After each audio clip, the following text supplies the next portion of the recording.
Hello students, today we'll discuss Emily Dickinson as a poet. We had studied one of her poems, that is, I Felt a Funeral in My Brain. So I would like to introduce, what sort of poems would be coming next in our paper. So we'll go through a brief introduction of Emily Dickinson as a poet. So, when we talk about Emily Dickinson, we can say that she has the distinction of being the greatest women poet of America. She lived a retired life, secluded life, yet she wrote great poetry and great poems. She is regarded as one of the greatest poets of all times and perhaps the greatest of all women poets. Her contribution to the American poetry is remarkable and will always be remembered. The major themes which we can say that Emily touched through her poems,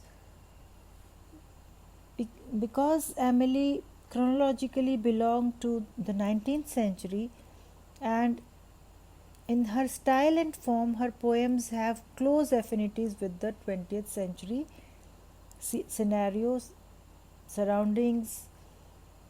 She wrote her poems as she lived her life.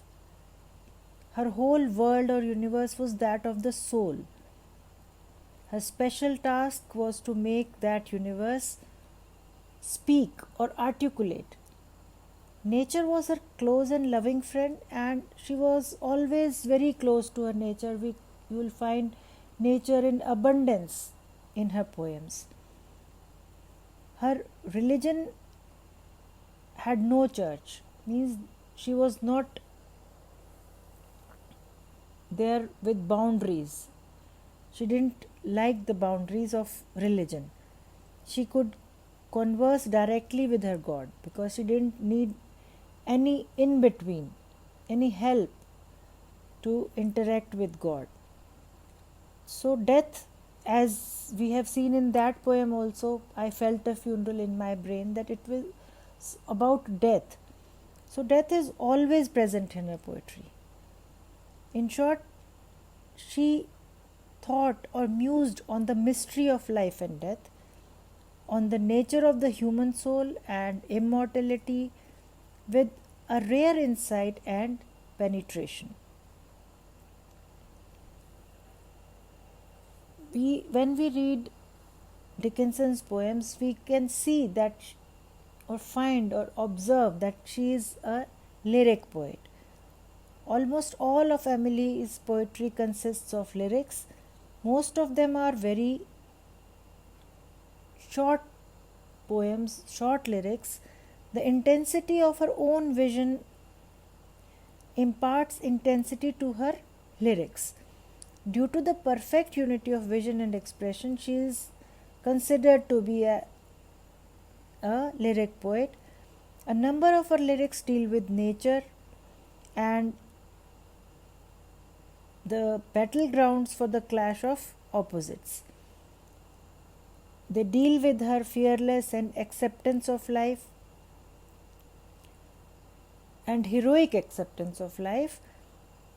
And one of the example is, there is a certain slant of light on winter afternoons that oppresses like the weight of cathedral tunes. Means she is talking about the oppression of the religion. So she was very blunt, very clear in her ideas about life, and she was talking about the clash of the opposites.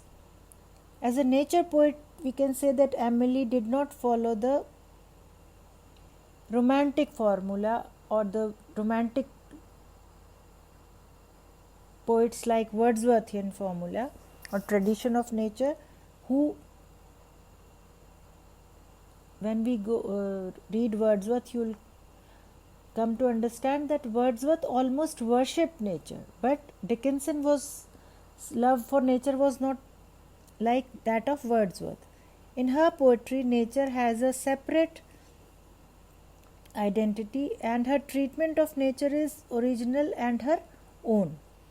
She is as much alive to the mystery of nature as to her beauty. The beauty of nature is very minutely, very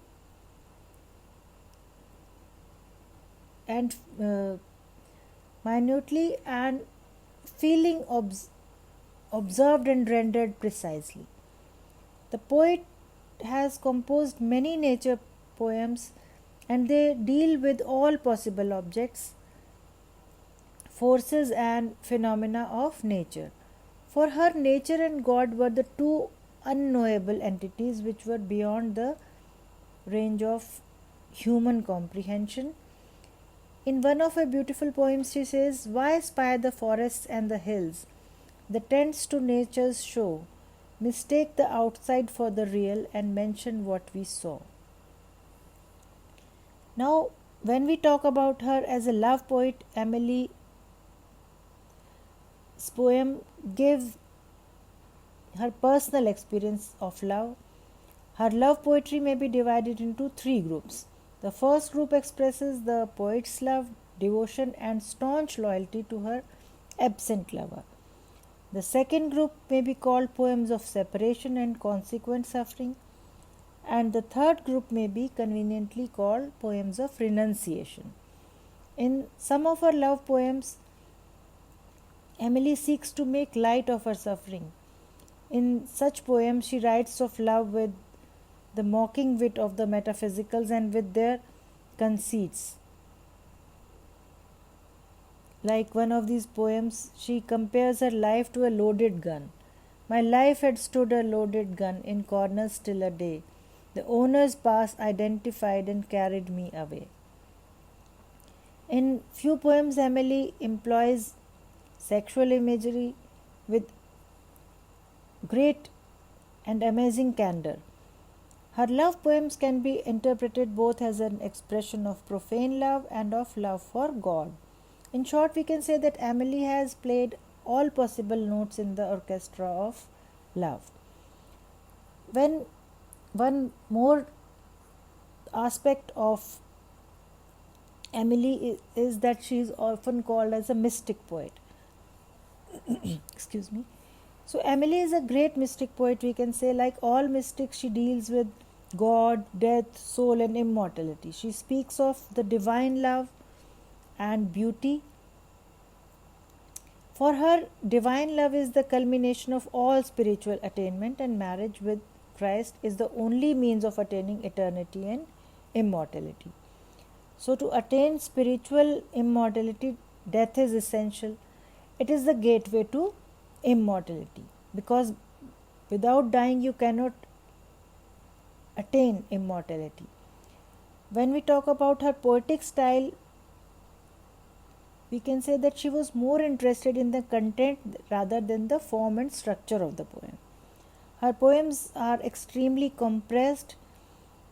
Economy, conciseness, and simplicity are the important parts of her poetic style. Her technique of writing poetry is typically American. Her English was not a sort of bookish English, but it was her native speech. She is famous for her cryptic sentences. Her understanding of the meaning of words was subtle and complex. Her images were drawn from life. She is criticized sometimes for her weak craftsmanship and for the violation of the rules of grammar. In spite of all these things, her poems have a great charm and they leave a great effect on the reader. Therefore, we can say that Dickinson is really a genius. She is typically American and her poetry has a vast range. Her contribution to the world literature is remarkable, and she is considered to be the most beautiful writing poetess of the world. Thank you.